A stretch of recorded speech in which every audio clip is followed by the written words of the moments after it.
A sit-in Tuesday night at the office of Senator Jeff Sessions by the president of the NAACP and other demonstrators resulted in several people being handcuffed and escorted into a police van, according to a live social media broadcast.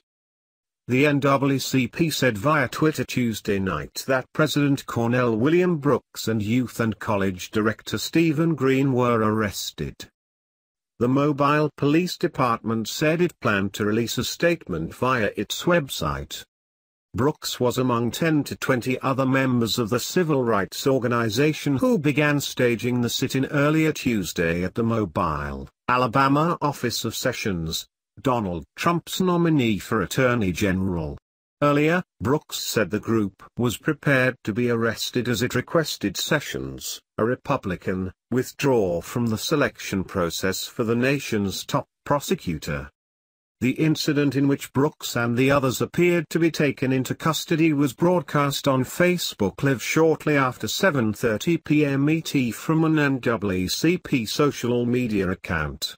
The incident appeared peaceful as demonstrators quietly walked to the open doors of a police van. It appeared that Brooks was among those taken away. Mobile police could not immediately be reached. Staffers at Sessions' mobile office could not immediately be reached. Brooks also could not be reached Tuesday night. Sessions has made statements that hint he might roll back advances the Obama administration has made against alleged police misconduct, that he believes the Ku Klux Klan is okay, and that he supports broad immigration reform, according to civil rights advocates. He also opposes the Voting Rights Act, which he once referred to as intrusive legislation. "We don't derive any pleasure from opposing this nomination, but here's what we know. The Voting Rights Act was literally born in Selma, Alabama, and Senator Sessions is son of Selma. He was born in Selma, but if we look at what Selma means, if we look at what the Voting Rights Act means and we look at his record, we have to oppose him," Brooks told USA Today in a telephone interview Tuesday afternoon. Brooks referred to Bloody Sunday, the March 7, 1965, event that took place in Selma as 600 civil rights marchers weathered attacks by Alabama state troopers and local police. U.S. Representative John Lewis, Democrat Georgia, was among those who were injured. Martin Luther King later returned to complete the Selma to Montgomery March, a seminal event in the civil rights movement that is credited with passage of the Voting Rights Act.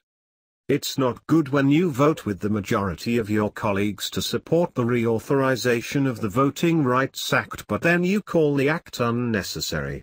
You sign on to a report to weaken it, Brooks said. Brooks and the rest of the demonstrators were told Sessions was not available to speak with them.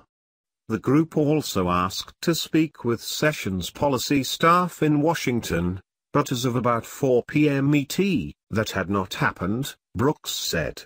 A friend from Boston sent the group some pizza and notes of support were pouring in via Twitter from around the world, he said. A Sessions aide offered a list of black lawyers and officials who she said have endorsed Sessions. Among them are Willie Huntley, a black assistant federal attorney in Alabama, and Quinton Ross, Alabama's Senate Democratic leader. Sarah Isga Flores, spokesperson for Senator Sessions' confirmation, said in an emailed statement Tuesday. Jeff Sessions has dedicated his career to upholding the rule of law, ensuring public safety and prosecuting government corruption, Isga Flores said in a statement. Many African American leaders who've known him for decades attest to this and have welcomed his nomination to be the next Attorney General, the statement read. These false portrayals of Senator Sessions will fail as tired, recycled, hyperbolic charges that have been thoroughly rebuked and discredited.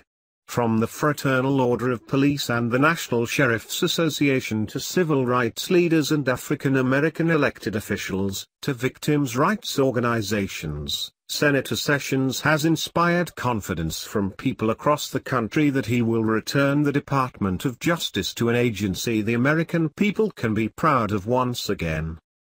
The move by the Baltimore-based NAACP is one of a handful of efforts heating up to oppose Sessions, some shared via social media with the hashtag #StopSessions. The civil rights organization ColorOffChange.org is asking members of the public to submit questions they would like asked during Sessions confirmation hearings. The NAACP Legal Defense and Educational Fund, a separate organization from the NAACP, has been distributing fact sheets about Sessions' civil rights record.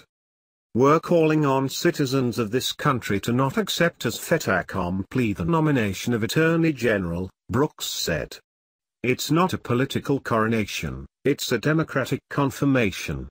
We're calling on people to tweet, email, show up at the senator's office and voice their opinion, wisely, thoughtfully,